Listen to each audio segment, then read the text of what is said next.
uyo autofiza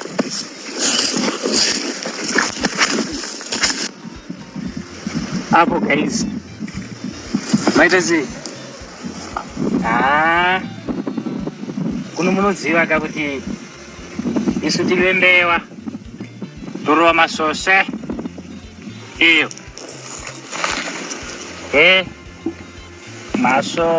masose guys, ndokubasa ndokudya kwedu manje zvinyowani andivaona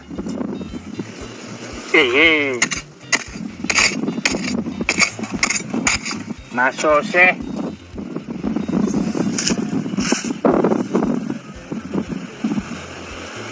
guys ka zamutoona ka onai yemweyo tichidzadza mabhakiti nadzo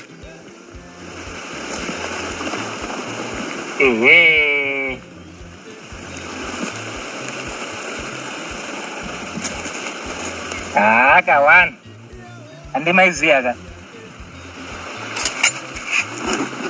mera tikuroverei umwe muchiona kutoti zvakamira sei.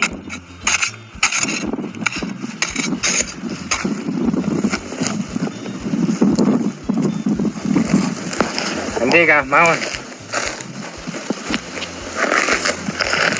ngatogadzirisa imwe nyuu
guys.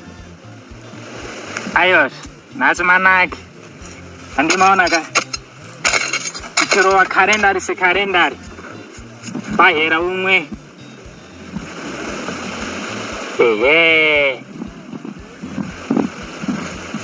ichi chibaba ichi andimachiona ka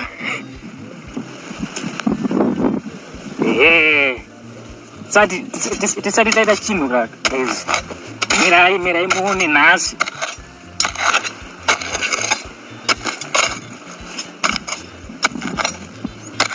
mirai muone nhasi kutoti tichadzadza mabhakiti mangani.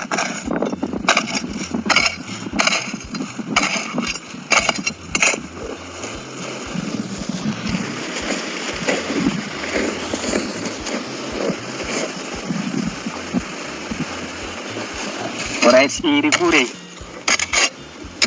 mirai tiiteere nabadza bichana tosvika taiwana mudhuzi.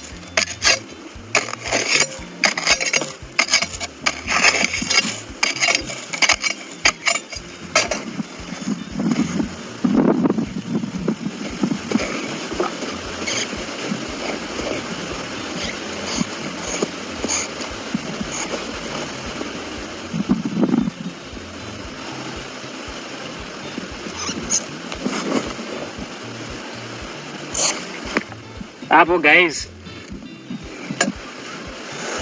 ndo yacho manje tisati taita chinhu tobata umwe guys ka aivazve asati hazvina kuperera ipapo, hazvina kuperera ipapa futi. Mirai tuone tumbomhanye futi nebadza.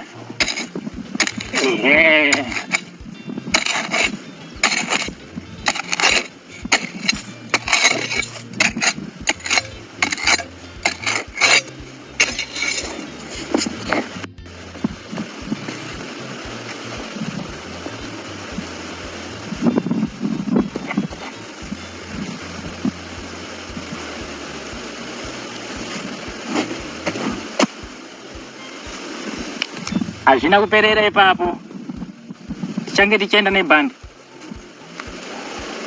Handiti ka tiri pamwepo, handiti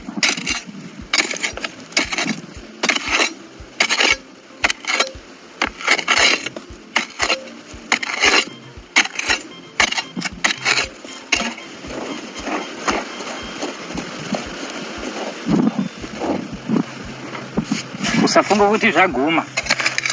Mirari mufandedzi izvi kumberi tonyatsa kuona zvakanaka tiri tese panapa.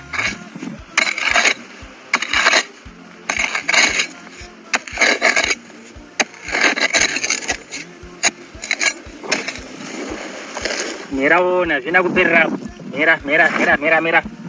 Mira andivaona ka toisa futi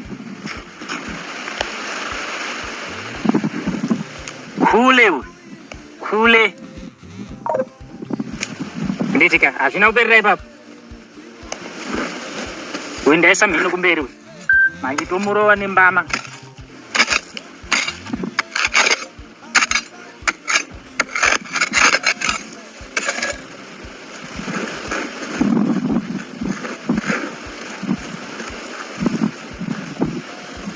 Right, akuda kungwara. Ehe,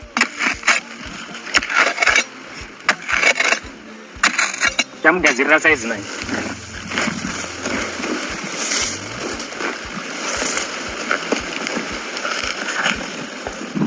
Alright, hazvina kuperera ipapo, tiri kuenda naye.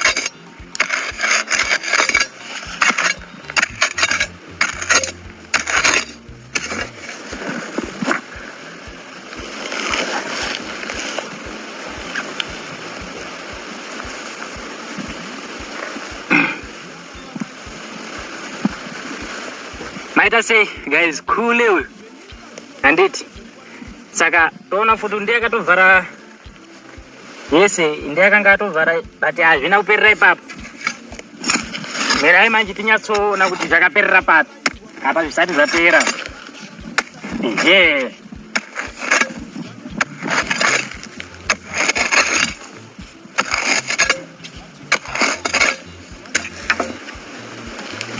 alright guys, tinoda kuti apa munyatsoona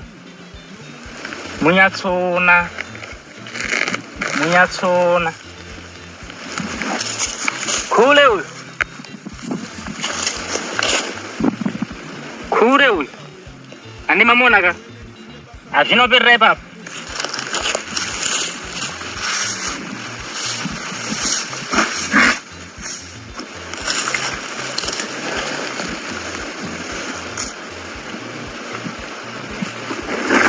Uyo autotiza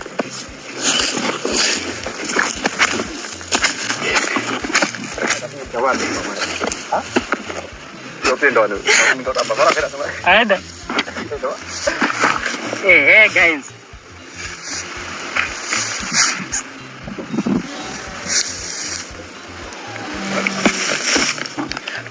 oyo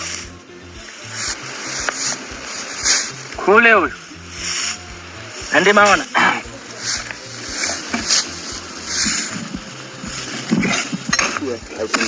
Rarama saka ndoona manje kuti ivava kava ndiyo vanga ukugumisira, handiti ka. Saka pakuguma kwavo ka mumwe anenge akaringa kudhoo kumusuwo. Saka yeye uyo anenge akaringa kumusuwo ka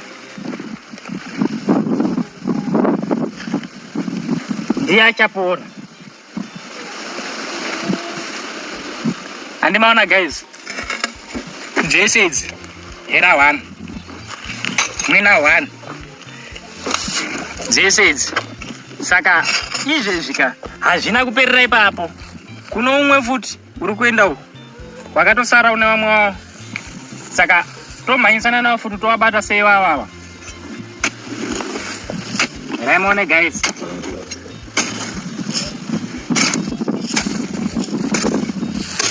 raimone yakaita sei, change zvakamira sei.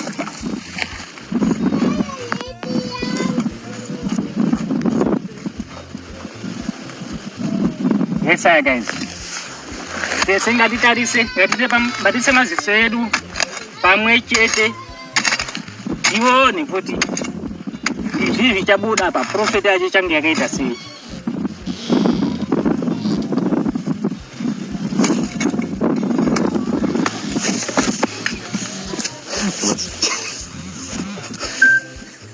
Andimaona ka guys. Zvinoda kungwaririra. Noda kungwaririra iyo ngatende futi ndinoona zvina kuperera ipapo zvinogumira ipapo. Esaya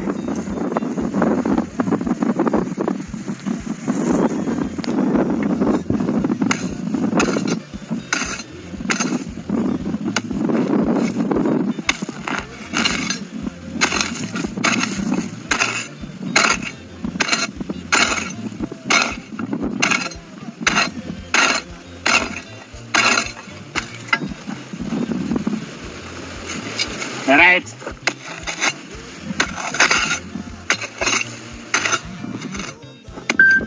Azvina kuperera ipapo. Tese ngatise maziso edu pamwe chete.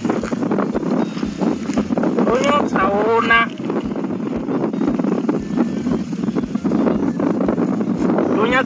Kule.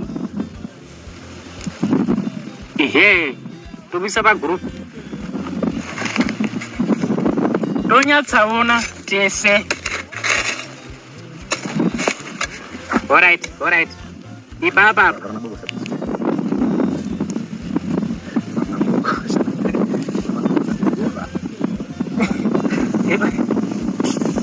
Ibaba guys. Ndo pamunofanika kuti munyatsoona andeti.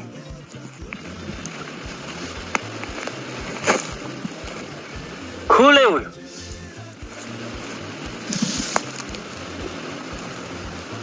Andimaona.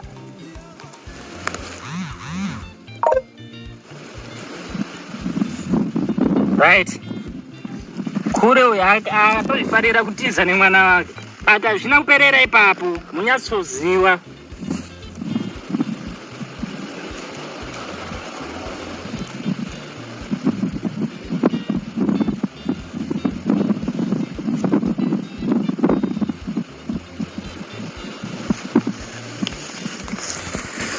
Andimaona ka uyo izvezvika hazvina kuperera ipapo.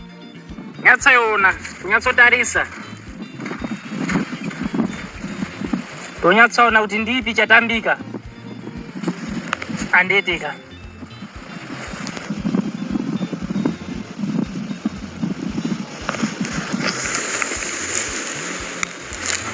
Andimaona guys. Izvezvi hazvina kuperera ipapo.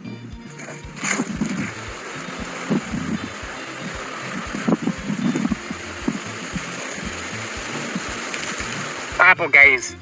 Andimaona ka. Saka toda kuti tinyatsoona kuti zvichange zvakamira sei. Hazvina kuperera ipapo. Tombofuka tichana. Tombofuka.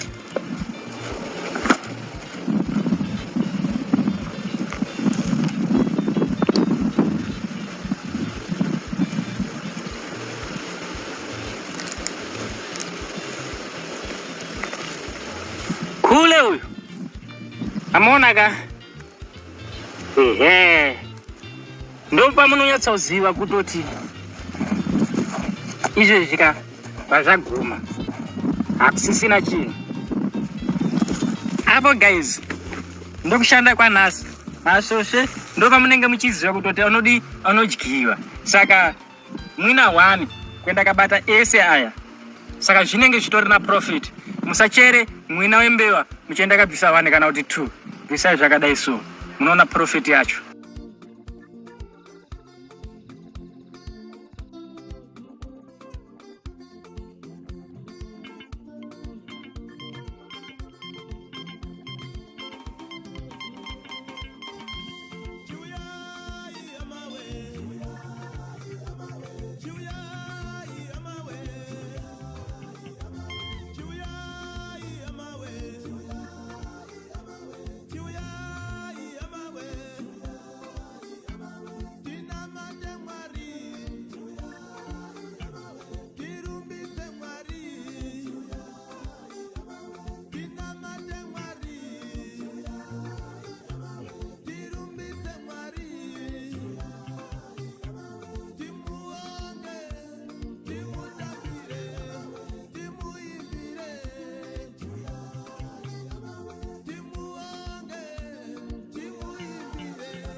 yavavaraidza vanonakirwa nenyika kwazvo, vanokangana kuti zvenyika zvinoguma nezvenguva duku-duku, uye tiri pamusasa. Nguva diki-diki inouyayo tichange tisisi pano. Saka vazhinji vanovarairwa kwazvo vachitandara panyika ino, kudya nekunwa ndozvavanovavarira kwazvo, vachifara, vachidambura makumbo kutamba, vachikanganwa nguva yekurumbidza Mwari nokumunamata nokumuonga saiye akafanira kuongwa.